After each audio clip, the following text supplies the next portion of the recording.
Okay, I think we're gonna go ahead and start. Thank you guys for coming. Welcome to our Onshape workshop. Our Team 2901 Purple Gears. My name is Tom. I am the lead modeler and builder.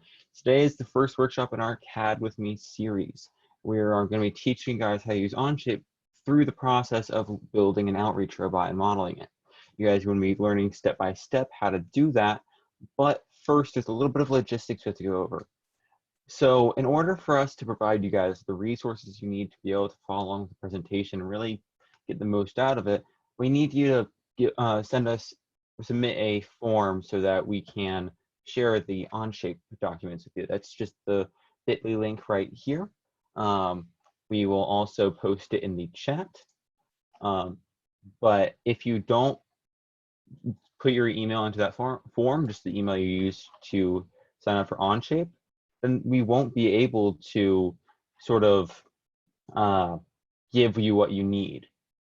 So, one second. Let's go ahead and start talking about what we're going to start learning in this Onshape presentation. Throughout the presentation, when you submit your form, we'll try to get the Onshape documents shared with you as soon as possible. But first, we're going to talk about what we'll be learning today. And basically, you guys will be learning how to build the drive base of the outreach robot that we will be modeling over the next few sessions. But in the process of building that drive base and modeling it, we will be learning how to do assemblies, insert parts, and make sure their motion is accurate. Not quite as accurate as it could be. We'll be going over the gears and stuff and relations like that next session, but making sure that offsets are correct, positions are correct, and motion dependencies are accurate to real life. So what we're going to start off doing is we're going to go over basically the finished product. So let's see. I'm just going to go to Onshape. So this is the Onshape home screen. It has all of your folders, all of your documents, and pretty much everything you need to access except for things that don't belong to just you. So this is where you might find your sort of testing documents, the things you made just offhand or for your own personal use. But mostly, other than these shared folders here, things that belong to you and other people are going to be found on the left here. This is where you'll find your recently opened, but also your shared with me, your teams. We have teams for the parts library, which we'll be talking about in a few minutes. And we also have a Onshape team just for our actual robotics team. Teams has a really useful functionality for you guys, for people to collaborate and share documents. But I want you guys to go to shared with me because I will have we've shared two documents with you, finished Clawbot and workshop Clawbot. And those are the documents we're going to be mainly using today. I'm going to be using to show you guys how to do things. So let's just go to finished Clawbot for now. What you'll do is you'll right click on the document and hit open a new browser tab. That will basically create a new tab that it's opening in without closing this one. So that means you don't have to end up opening a new Onshape window and then going to the other one. Instead, you can just right click on both of them and hit open in a new browser tab. I already have them open and they won't be shared with me for me, but they will be there for you. So there are two documents here, the workshop Clawbot and the finished Clawbot. Workshop Clawbot consists of nothing at the moment. This is the document we will be building our Clawbot in, our outreach robot. So you guys can actually watch me in Onshape do it, or you can just look at the screen right now.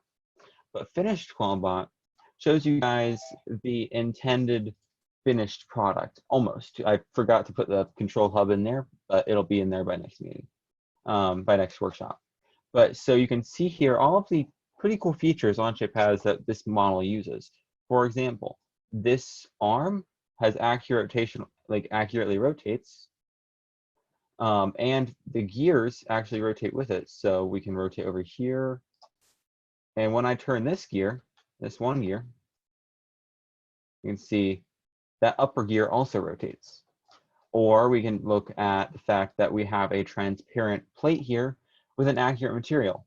So if I wanted to, I could look at that. I could actually analyze the mass properties of that part. Let's try that. So I can actually see what's the center of gravity of this piece. So if I go to, say, the drive base assembly, this is the piece we're going to be assembling today. Right now, everything looks like rock candy because it's loading, but basically what I can do is I can highlight multiple things and it will tell me the center of gravity and different sort of attributes about its mass. We'll go deeper into that in a future workshop. I just wanted to give you a little bit of a preview of the features that we're going to be putting into our robot model during this series effectively. So this is the model you guys should have at the end of the workshop today. Some things might be slightly different. Say this shaft might be out a little bit further, or maybe you had your wheels on this hole instead of this hole. Those are more minor things, but this should generally be the structure and the motion you'll have by the end. I'll walk you guys through how to put these hubs on so that they're not at the end of the shaft, which is a big problem sometimes.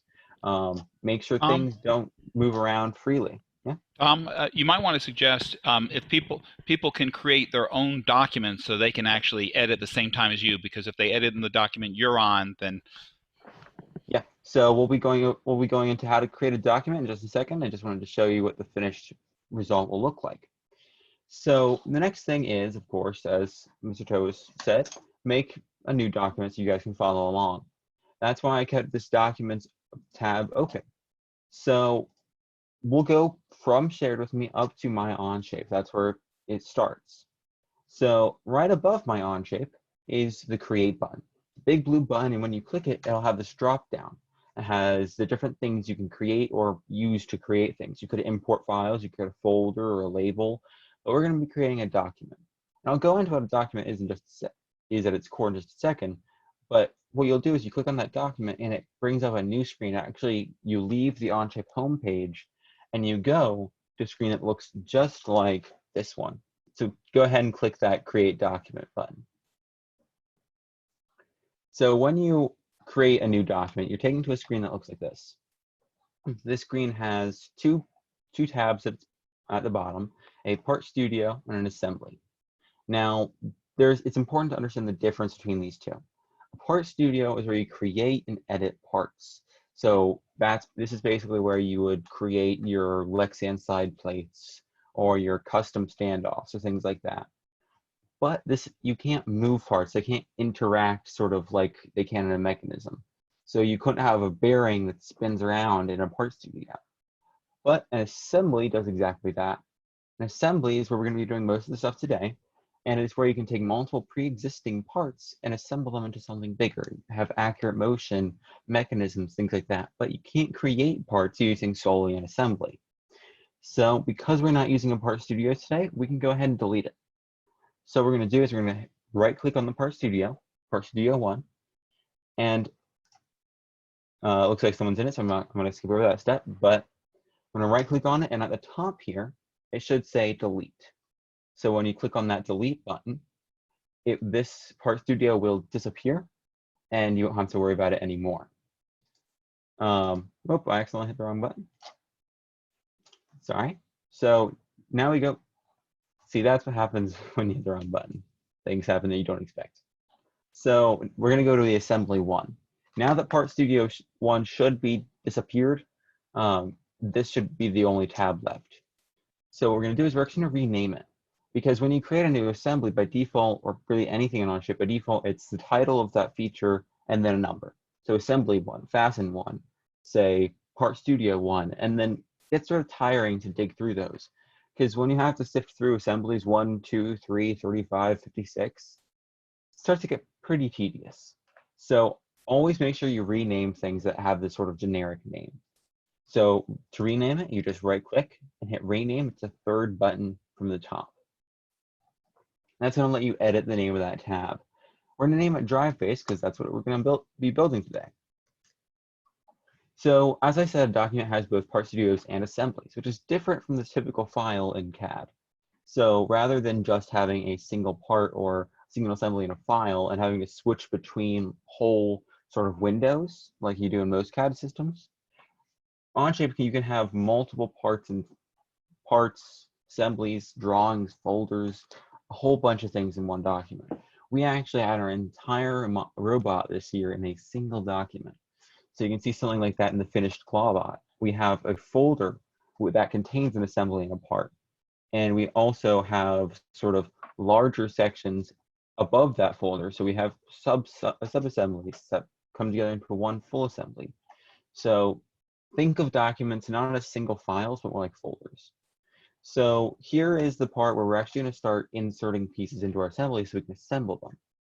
So to insert them, we're going to hit, surprise, the insert button.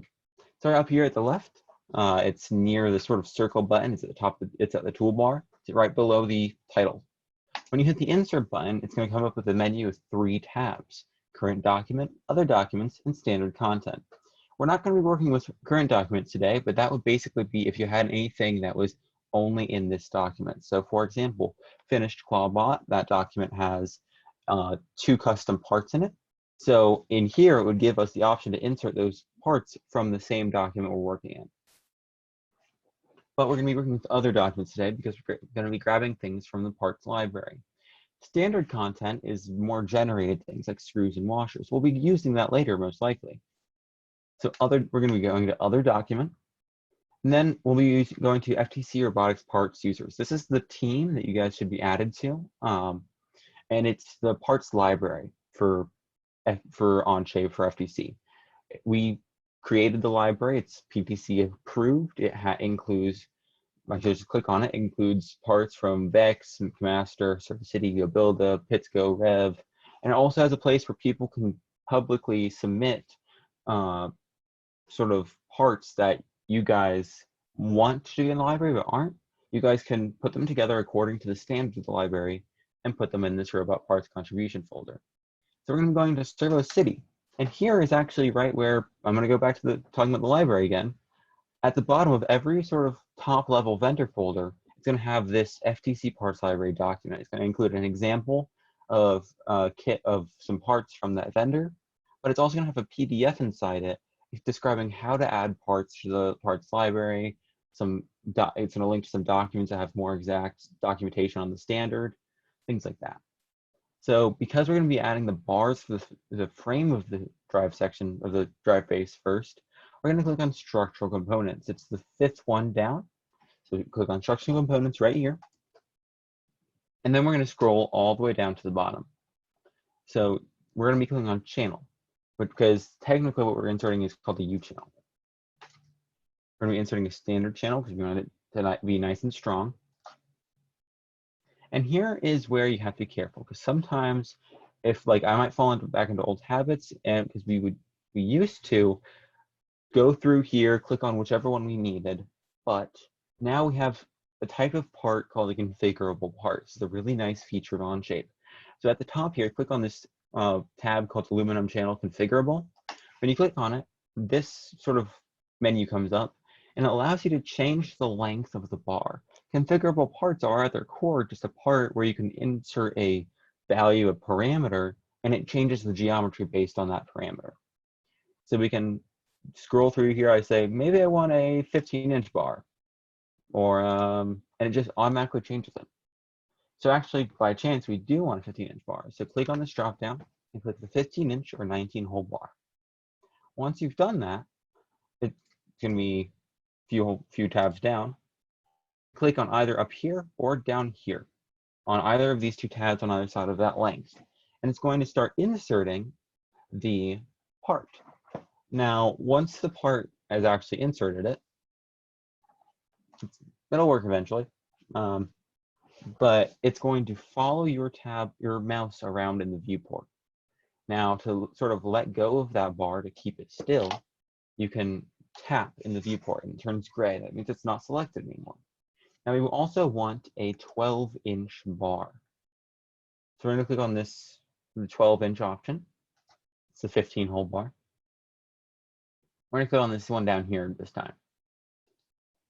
So when we click on it, it says inserting, has a little loading symbol. That means it's actually doing something.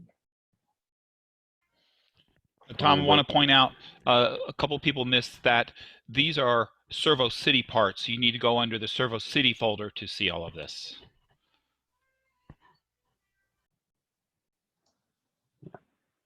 Yep. So we're going to be working almost entirely in Servo City, except for the motors to go build this. So I'll make sure to show you guys how to get to each part through the folders.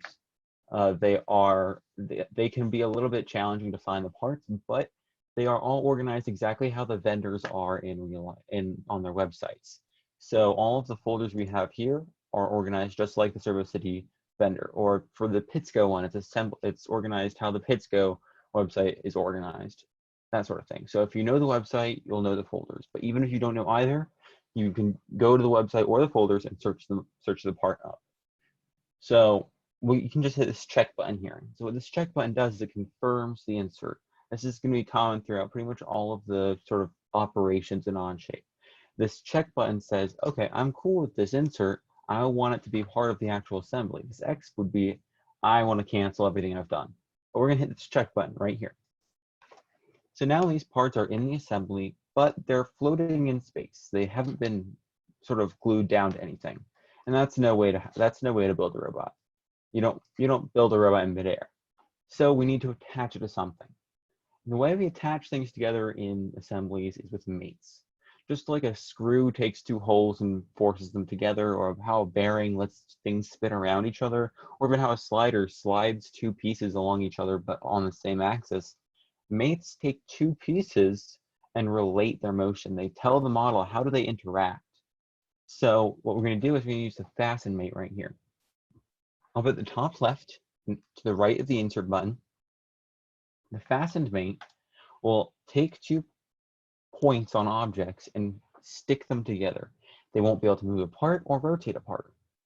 So when I have opened the fastened mate dialog, it has 3 main parts. The sort of title, which is where we can edit the name, the type of mate, or confirm or deny the fasten, the place where we choose the mate connectors, we'll talk about that in just a second, or the details of the mate, where we can choose to flip it, turn it, animate it. Can't really animate a fasten because you don't have much to animate if it's standing still. But we're going to be focusing on the mate connectors right now. Mate connectors are, in essence, the points that the mate uses. So, for example, it would be like if I was putting 2 bars together, it would be the screw holes that are being screwed together. So mate connectors are really the points that are being related. So what I'm going to do is I'm actually going to stick this bar to the origin. This point right here is the origin, and that's basically the 0 point of the assembly. It's the center where nothing really moves, because the center of the assembly can't move.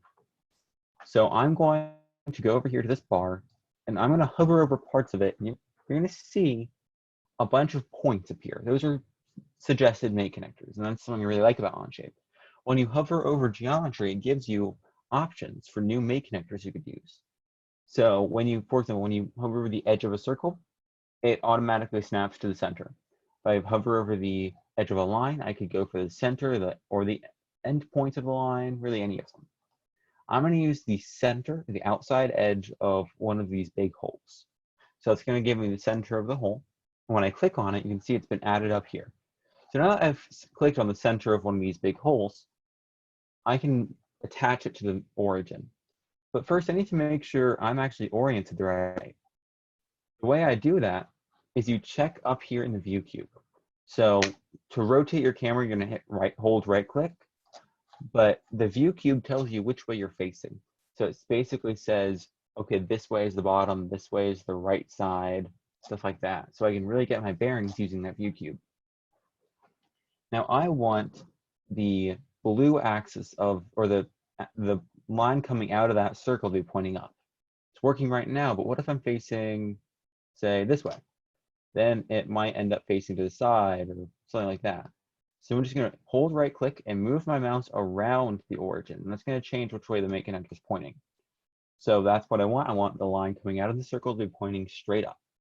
I'm going to click to confirm, or not confirm, to sort of set the mate into motion. And you can see they've moved together. Now I can't move I can't move the bar. It's stuck in place. It's exactly what we want. But before I hit this check button, I need to rename the mate.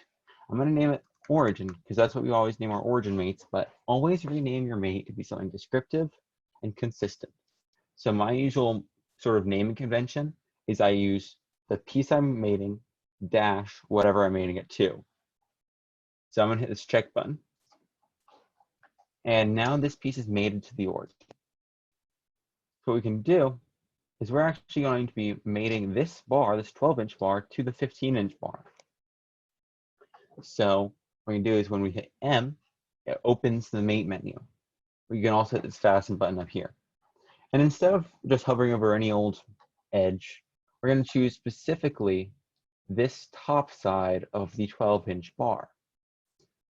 So you can see how when I hovered over it, it gave me the center of that hole, which is exactly what we want. I'm going to click on that. And so now it's basically saying, okay, I know I need to attach that to something, but what do I need it to attach it to?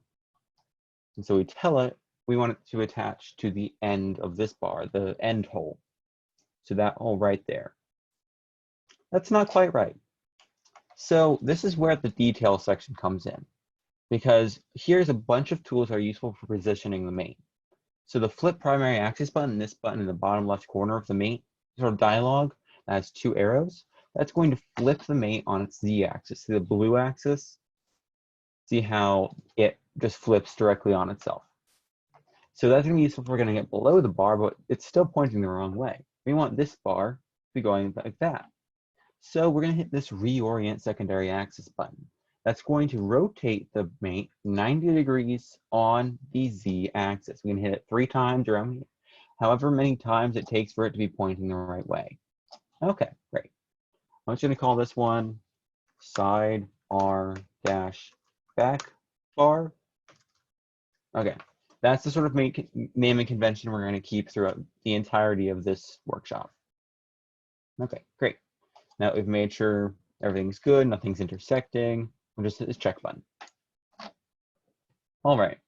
Now you might think, okay, well now we need to insert this one over here, but we're going to do things a little bit differently than you might think, because we're going to be adding, the whole sort of omni wheel section up here that you might see in the finished clawbot, this area.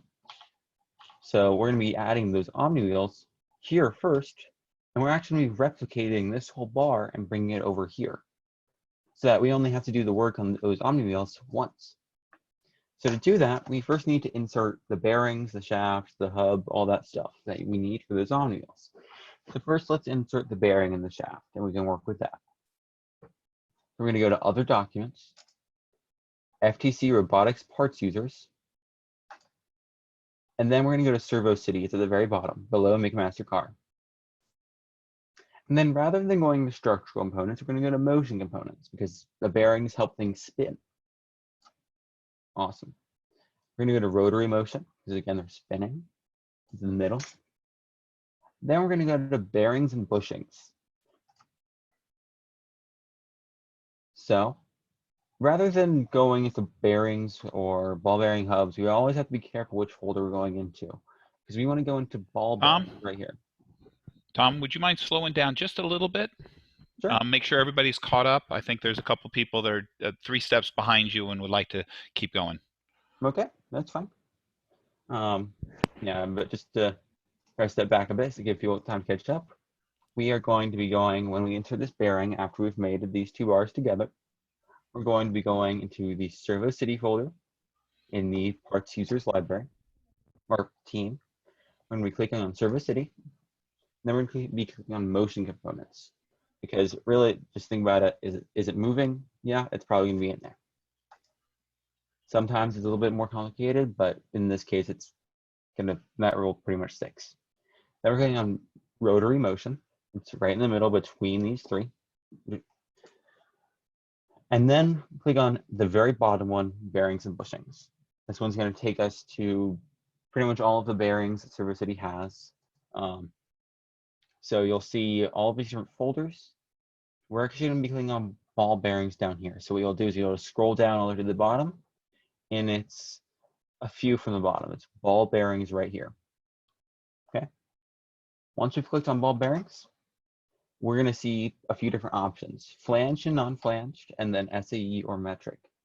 We use SAE because that's the imperial measurements that Servo City uses. It's the English measurements. If you're using GoBuilda, you might be using metric, but that will probably be found in the GoBuilda folder, which I'll show you guys later. So now that we're here, we're choosing the flanged ball bearings. We're making them flanged because they need to be able to sit in these bars without falling out either direction. So the flanged SAE ball bearings. So then we're going to scroll down a bit. So scroll all the way down to the bottom. And the third one from the bottom is the 1/4 inch inner diameter, 1/2 inch outer diameter flanged bearings. These bearings right here are the bearings we're going to be using throughout this project. So unless we have something with a 6mm shaft, we're pretty much always going to be using these. Okay, so the 1/2 inch inner diameter, 1/2 inch outer diameter, 1/4 inch inner diameter flanged bearings. If you've fallen behind on how to get to these, what you can also do is you can search 1/2 inch inner diameter, 1/2 inch inner diameter, sorry, I keep mixing those up. 1/4 inch inner diameter, 1/2 inch outer diameter flanged ball bearings. You can search that in the search button up here. So when I go up here, you can search here. So again, 1/4 inch inner, 1/2 inch outer. It is a flanged. So you'll see two tabs here, Parts Studio, so that's going to have these in it, but you can see the do not use parts things right here. So that means we're going to go to assemblies instead. And so when we go to assemblies, you can see the bearing assembly. And so that's going to have all of the revolute mates we need and things, and pretty much it's going to move accurately. When we click on it, it's going to bring itself out here. Now we're going to need a few of them. So let's click on it, say, 4 times. Cool. We might need to make more later, but we'll copy the ones we have right now if we do. So, oh, I forgot to insert the shafts. Darn it. All right, so we're going to go to Insert again. Go to Other Documents. Go to the FTC Parts Users. Okay. We're going to be going to Servo City again. It's at the very bottom.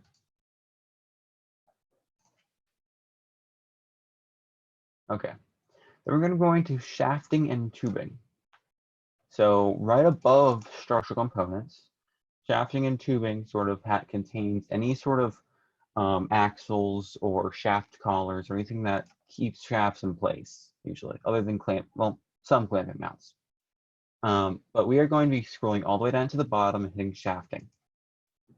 We want the Imperial English shafting, so we're going to click on SAE, stainless steel shafting. We want the 1/4 inch D shafting because we want those omni-wheels to move in sync. And then we're going to be going at the very top here to this configurable option. When we click there, it's going to give us the option to choose its length. For the length, we're going to be choosing 2.5. Okay, 2.5 inches. Awesome. And then now that we can choose, now that it's generated the shaft, we just click on it and it inserts. We're going to click out in space here and sort of lock that piece out here. But we're not going to hit check just yet. Now we're going to insert the shaft collars and the hubs for the wheels. Actually, you might as well insert all of the pieces here. So, well, no, we'll stick with the shaft collars. So we're going to navigate back up, all the way back up. So just keep hitting this back arrow until you reach Servo City once more. Okay. So once you're back at Servo City, you can hit Motion Components once again. And then from Motion Components, go to the middle option, Rotary Motion. Under Rotary Motion, you have a lot of them. Last time we went to bearings, and this time we're going to the hubs. It's the second down hubs. We want some clamping hubs because those are generally more reliable for outreach robots. The second option, the 0.77 pattern. These ones are really only used in specialty cases like worm gears or bevel gears, so we want the 0.77 inch pattern. We're going to use the D bore. It's the third option now. And then you have two options here. You have the 6mm bore or the 1/4" bore. You can see those names just by hovering over the actual text there. If you don't hover over the text, you might not see them. So if I hover down here, it takes a lot longer to see them, if at all. Make sure you hover over the names themselves. So I want the 0.25" bore. So it's going to be the top one. Now here we're going to go to Assemblies and go to Clamping Hubs. This one right here. When we click that, it will insert that hub. Okay, great. Now we can go ahead and put these pieces together into the beginnings of the front omni-wheel assembly. So the first thing we need to do is we need to put one of these bearings. Hey Tom, why don't you make sure everybody's got the parts in? I think a couple of people are still having problems inserting them. So everybody give a thumbs up, thumbs down if you've got your, or your yes if you've got your clamping hubs and everything entered. No, I can't find the clamping hubs. Where are they? Okay, the clamping hubs, let's go. So we're going to navigate to Servo City. And then once we're in Servo City, we're going to go to Motion Components. Okay. Then from Motion Components, we're going Rotary Motion. And then to Hubs. So once we're in Hubs, we go to Clamping Hubs.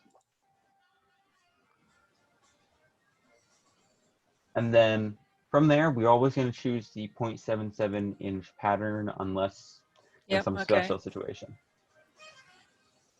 And we're going to use the normal D-bore. We're not using the barrel. And then the top one is going to be the 1/4" bore.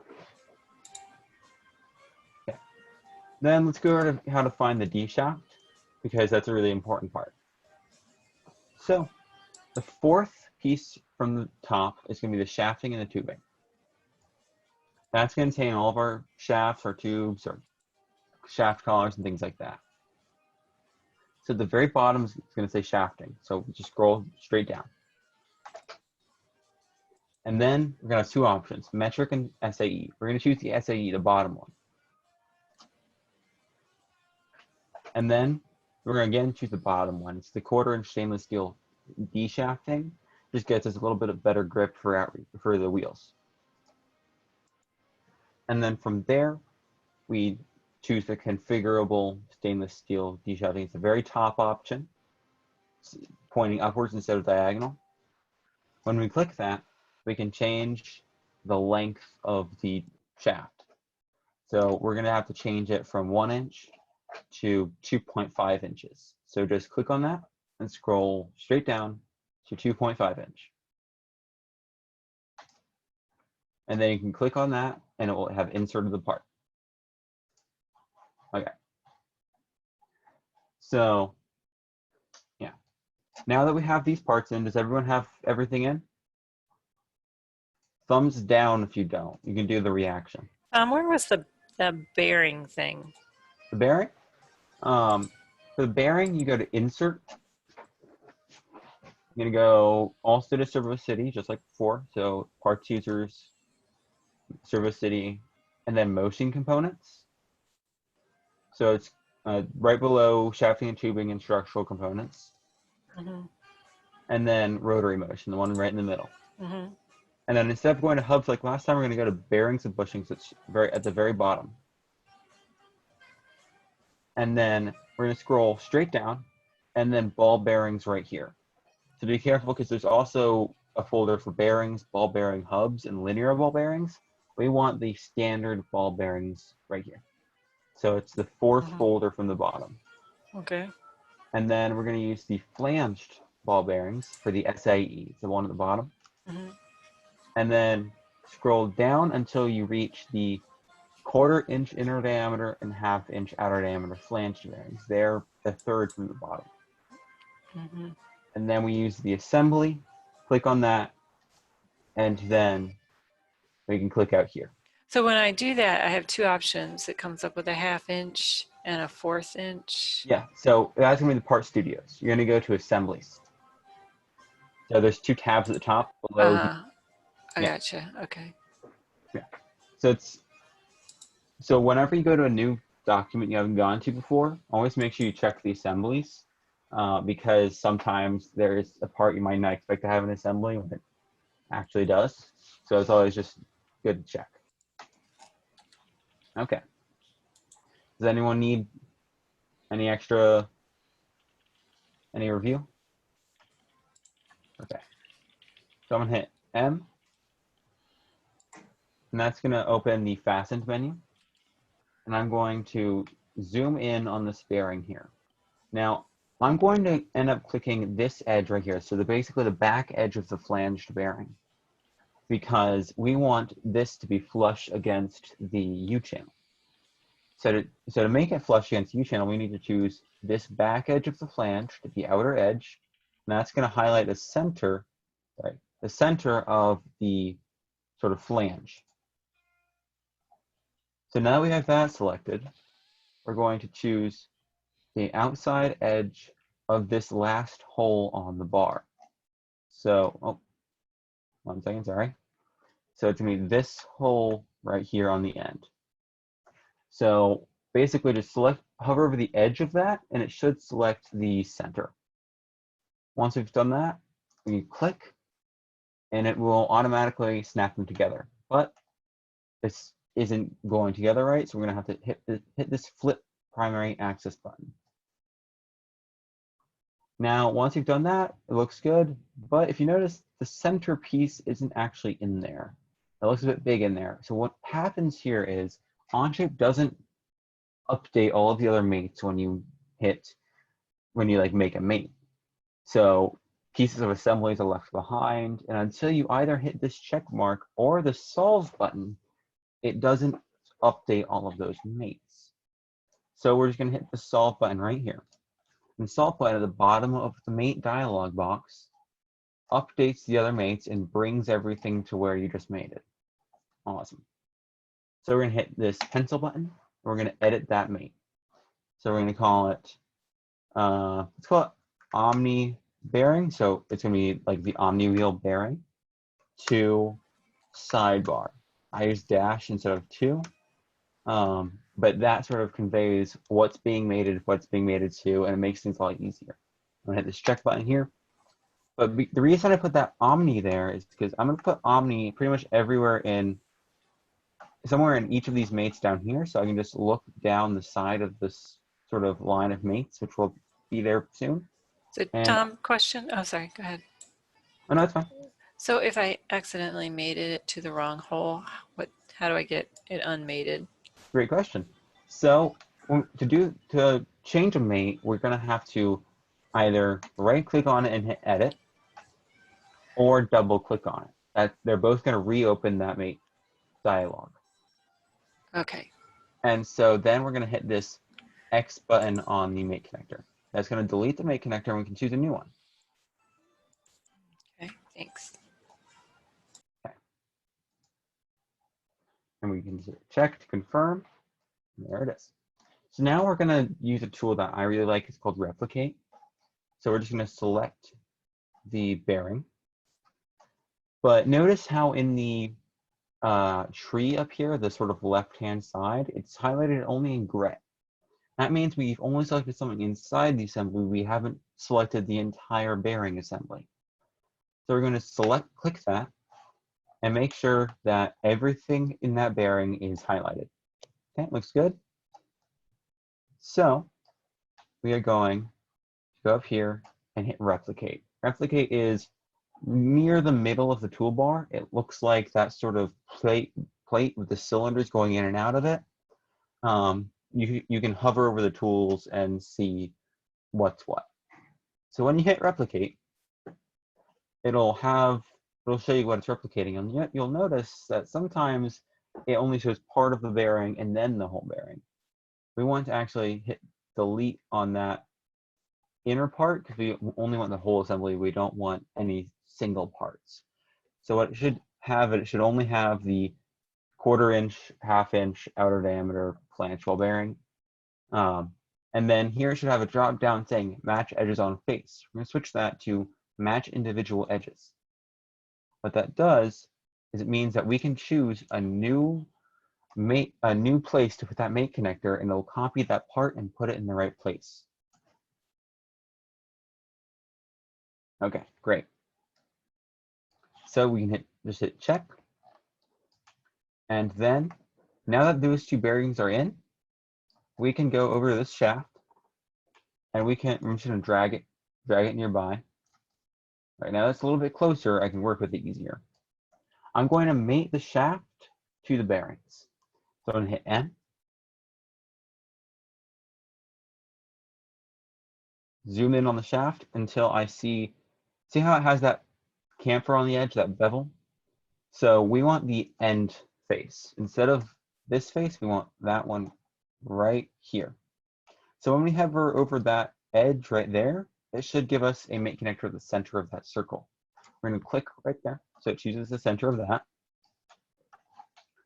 And we are going to go over to the bearing. Now that we have the center of the end selected, we just have to select the center of the bearing. So what we have to do is we need to make sure we hover over this face right here. Let me move over so it's better shown. But notice how the bearing goes up on the outside, down, then up again. So that highest point in the middle, that's the place where we're going to be mating to, because that's the inner portion of the bearing. Bearings really have two parts, the outer part and the inner part. The inner part spins on the outer part, so we want to make sure to mate everything to that inner part. We're going to click on that that top part has two edges. We're going to click on really either one, doesn't matter. We click on one, then click, there we go, that one right there. You can see that the bearing has been mated to, or the shaft has been mated to the bearing, but it's not quite centered. To do that, we're going to be using something called an offset. So an offset, you can hit this check button right here. It's below the blue section of the fasten dialog. Click that offset button, and it gives you some fields. Each field you can put in a moving, like a direction or amounts to move in each direction, the X, Y, and the Z. But basically, if I put anything, and you don't have to do this part, I'm just doing it for demonstration. If I put like a 1 in for the X, it moves 1 inch in the X direction. You can see that that coordinate system on the mate itself. So we want to move out in the Z direction. So that blue line. And so I know that this shaft is 2.5 inches long because we put it in there. And I happen to know that these channels are 1.5 inches long. So I want this shaft to be centered on the bar. So it would make sense that I would do basically the 2.5 inch long shaft minus 1.5, that gives us 1 inch, and then divide by 2, so ½ inch on either side, right? Let's just put ½ inch in there. Okay. So we put ½ inch in for the offset. After we've hit the check on the offset button, put ½ inch in for Z, and we rename the facet. We're going to name it Omni Shaft 2 Bearing. Enter and check. Okay. So now that the shaft's in there, we have to make sure that the offset worked right. So we're going to measure the distance between two faces. To do that, to measure the distance between two anythings in Onshape, simply select both pieces of geometry. I'm going to select the end face of this shaft and then the face of the bar. So logically, it should be 0.5, except it's actually 0.544. And that's because the shaft isn't mated to the bar. The shaft is mated to the bearing. The bearing has thickness that we have to think about. So that bearing is 0.044 inches thick. We can see by measuring the distance between here and here. You guys don't have to worry about this part. It's just for demonstration purposes. We know that's 0.044 inches. So what we'll do is we'll actually say, okay, this is the part where we need to actually do it. I'm going to select the end of the shaft and then the face of the bar. And that's going to give me the distance that it is right now. I'm going to click on that and hit Control-C or copy. So I can just copy it like I would in Chrome. Okay, now that it's copied, I'm going to click away. I'm going to go back to the mate that we just made. It's at the bottom of the mate features list. when I double click on that, I can actually edit the offset. I'm going to delete that. And what I can do is I can actually put math into on-chip fields. So I know the current distance, so I'm going to put that in there. But I know what I want it to be, 0.5. So I'm going to do 0.5 minus that current distance. The way I actually would do that a little bit more cleanly is I would just do 0.5 minus and then paste. When I do that, I hit enter. That didn't quite work. Okay, I see what happened here. So this creates the difference between the desired offset and the actual offset. But we need to apply that to the current offset. So it's going to be, we're going to paste that at the beginning and add it. Oh, it's doing a red. And that's because we forgot to delete the inches at the beginning. So you'll see once you enter, it's going to create an IN at the end of the offset. And that just means that it's doing it in inches. So we're going to enter here. And that should be 0.5. Let's check.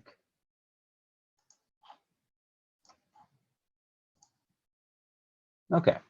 So there's another way to do this. That didn't quite work. I'm not sure why. But we're just going to say it's going to be 0.5, the desired offset, minus 0.044. Sorry I did such a roundabout way. The first way didn't work for some reason. I'm not sure why. But you're going to put 0.5 minus 0.044. Hit enter. Now that should be the right distance. The way I found that distance is I know that that bearing is 0.044 inches thick. I hit check. Measure from the face to the bar, 0.5, exactly what I want. Okay, now that we have that shaft in there, we can put this clamping hub on here. To do that, we are going to mate the back of the clamping hub to the tip of the shaft, just like we did the shaft of the bearing, just with the clamping hub. So we're going to hit this fasten button up here, or you can hit M. M is a pretty fast way of doing it. Then you're going to rotate to the back side of the clamping hub, so you're viewing it from the bottom, or from whatever side is opposite that little extrusion part here. So you can see how it's a D hub, so it's not going to be a perfect circle. What we need to do is we need to find a section that is a circle, and that's going to be this arc right here. Notice there's arcs on both sides of the clamping hub. We're going to select the edge of one of those arcs.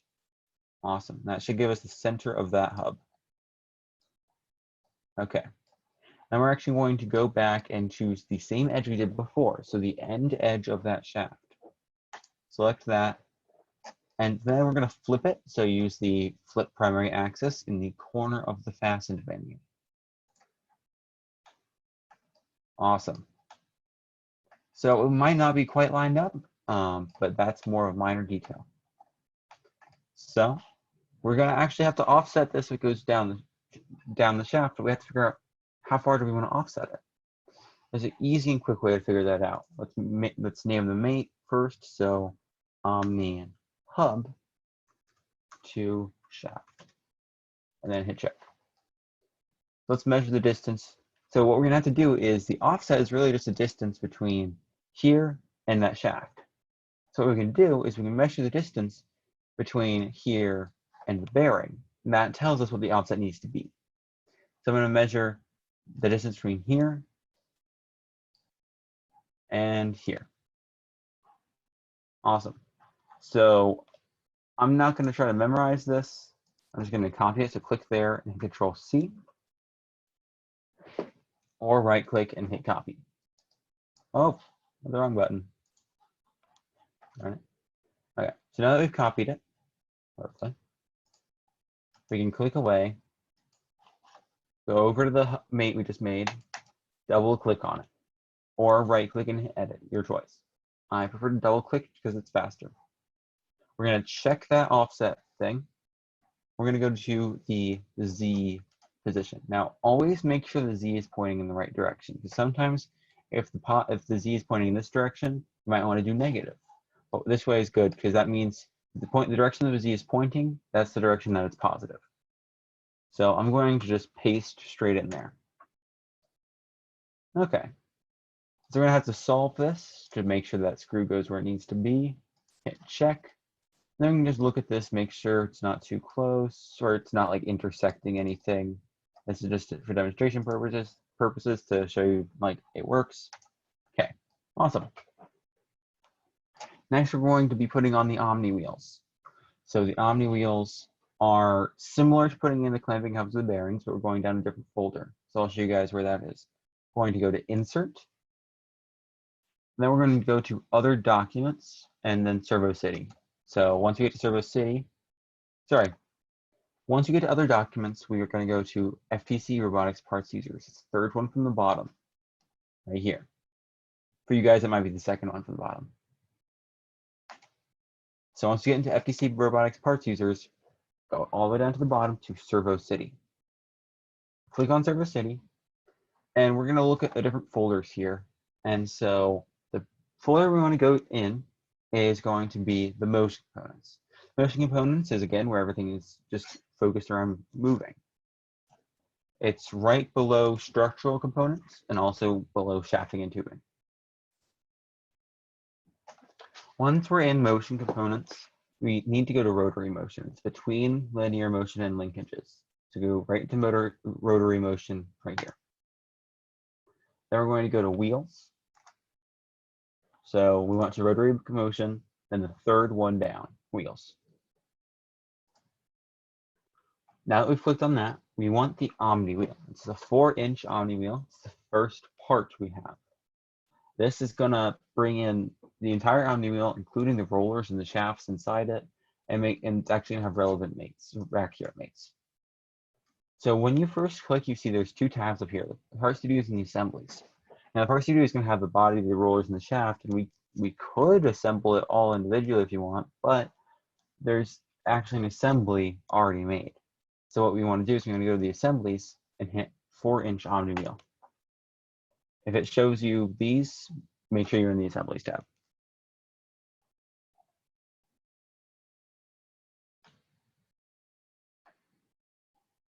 Sometimes it takes a little bit to insert because it's a large part. There's a lot of geometry. So now that we've inserted it, we just clicked out here. We're gonna hit this check button. Okay, great. We're gonna hit the M key to fasten, or you can click up here, either way. And so just like we've fastened to the center of these bars just like we fastened these bars together, we're gonna fasten this wheel to this hub. But we're gonna do that is we need to hover over the edge of the center hole of this wheel. That's gonna give us the center of that hole. When we click there, it's gonna give us the mate connector. And then, I don't know why I right-clicked. And then we're gonna do the same for this clamping hub. Now the clamping hub is a little bit tricky. Well, rotating the direction I did not want it to. Sorry about that. But the clamping hub is a little bit tricky because if you notice, it has a little extrusion area right there, and you have two places you could mate to. We need to mate to the lower section of that extrusion. There, right there. So the base of it, because that's going to mean that the extrusion goes into the center hole of that wheel. We're going to click that. And we are going to hit this flip button. See, there's the mate dialog at the bottom left, the flip. Awesome. We're going to rename it to be Omni Wheel to Hub. So now we've made them together, so the base of the extrusion to the center hole of the Omni Wheel, and we've hit this flip button in the corner, we can rename it like we just did and hit this check button. Okay, so it looks like the wheel is on. And the last thing we need to do with this specific wheel is we need to put screws in there. Now, some people don't think screws are that important, but our team usually tries to put as many screws in there as needed, because putting screws in the model makes sure that we have space for the screw heads, that the screw heads are accessible, that they're not running into anything, and that basically makes sure it's physically possible to put the screws in there. So in this case, it's obvious, yeah, I can reach the screw, it's on the outside, but in tighter spaces, larger mechanisms, it might not be so obvious. So what we're going to do is we're going to hit insert once more. So up here at the insert button, and we're going to a different tab this time. Rather than going to the other documents tab, we're going to standard content. It's the third tab at the top. The standard content is where Onshape can generate different types of parts. So commonly used parts like screws, washers, nuts, things where they're standardized. So for example, screws are standardized under the ANSI inch system. And that's the system we're going to use. So it's 4 parameters at the beginning. It has the standard, the category, the class, and the component. We're going to look at the standard first. I don't know what the default is, but we want to be set to the ANSI inch. And then we're going to be going into bolts and screws, because although we might need nuts later on in the assembly, we don't need it right now. So we're going to go bolts and screws. And then it's probably not set to this, but we want socket head screws to be our chosen type of screw right now. Now, there are other types of screws, or like T-heads and countersunk bolts, but we're using socket head screws. And then for the component, we're using a socket head cap screw. Now, if you use a socket button head screw, then you can actually generate those, but we want to use the socket head cap screw. It's the third one down. And then now we can actually generate the specific screw. We can choose a size, the drive types, a length, a thread length, things like that. The size is going to be 632. It's near the top. It's right around in the middle of the top sort of scroll. When we click 632, it's setting the size, the outside diameter of the screw, and the thread count. We want the hex drive type. I think that's the top option. And for length, not actually sure. That's something where we need to measure. Every time we insert a screw, we should measure the length of the screw hole. So we're going to click on the face of the omniwheel and we're going to rotate around using the hold right click. We're going to click on the back face of the hub. So to reiterate, we are clicking on the face of the omniwheel here, rotating around, zooming in, and clicking on the back face of the hub. Now that we have those two faces selected, we can actually look down here in the bottom right and see the distance.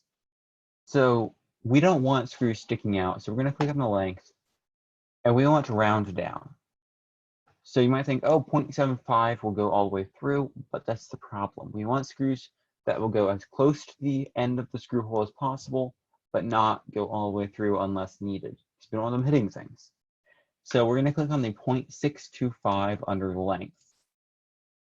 Right now, we don't have to worry about thread length because there's no really options for that.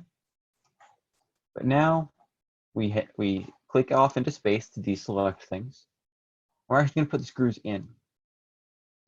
So I'm going to click on the edge of one of the holes that goes into the screw hole. You can figure out what hole that is just by looking through. See, okay, that one goes into the hub. And go on the outside edge of that. And then just hit insert. Now, the great thing about Onshape, it's going to automatically put it in the right place, mate it together, and make sure that it's not sort of an invalid mate. I made a mistake there. I accidentally hit the X button. So make sure that when you do that, you hit a check button. And if you hit the X button, hit the restore button. Sorry about that.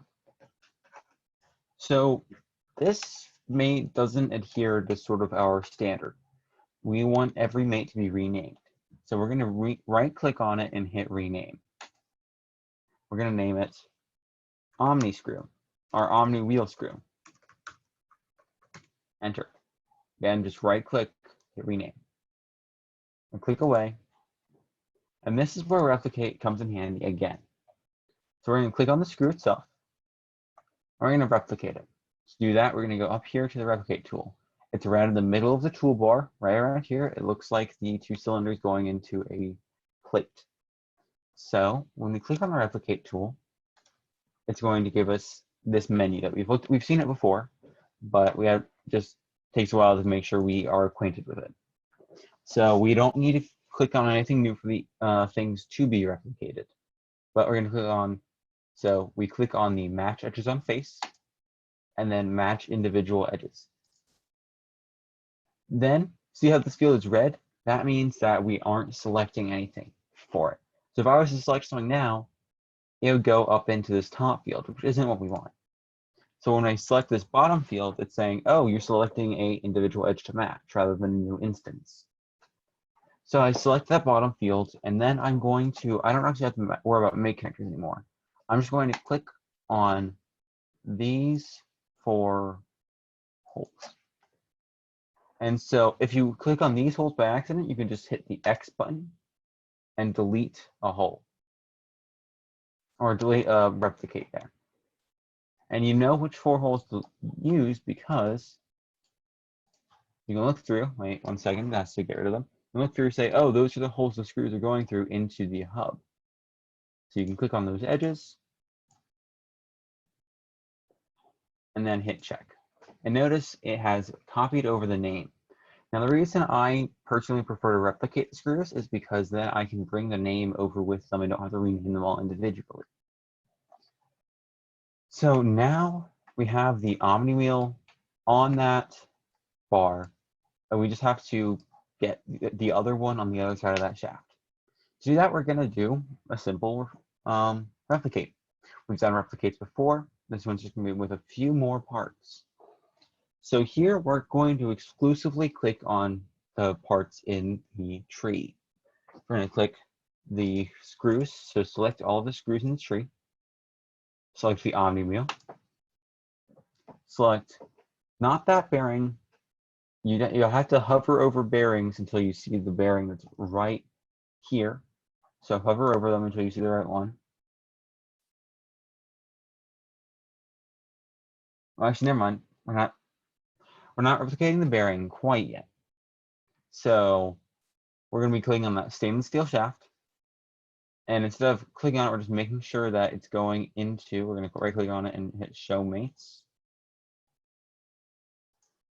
And see, oh wait, it's going onto that clamping hub. So we're going to replicate those pieces over here.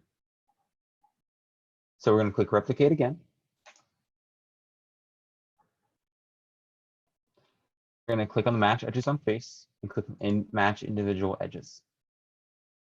So under individual edges to match, we are going to click on that same end face of that shaft. Okay, cool. So now that those 2 Omni wheels are together and on that shaft, we can hit check. I'm just going to go ahead and hit right click. Oh, and I'm going to hit the J key to hide all mates. Okay. So it looks like we're pretty far into the assembly. Unfortunately, we weren't able to get as far as we would like.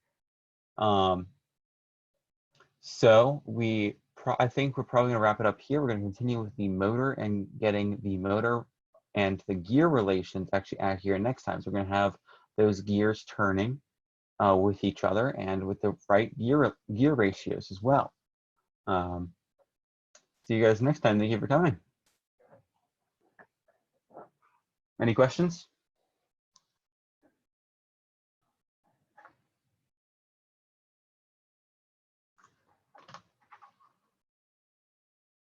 Okay.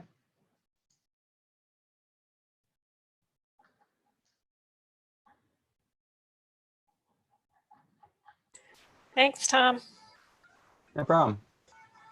We will having a workshop same time next Saturday, most likely.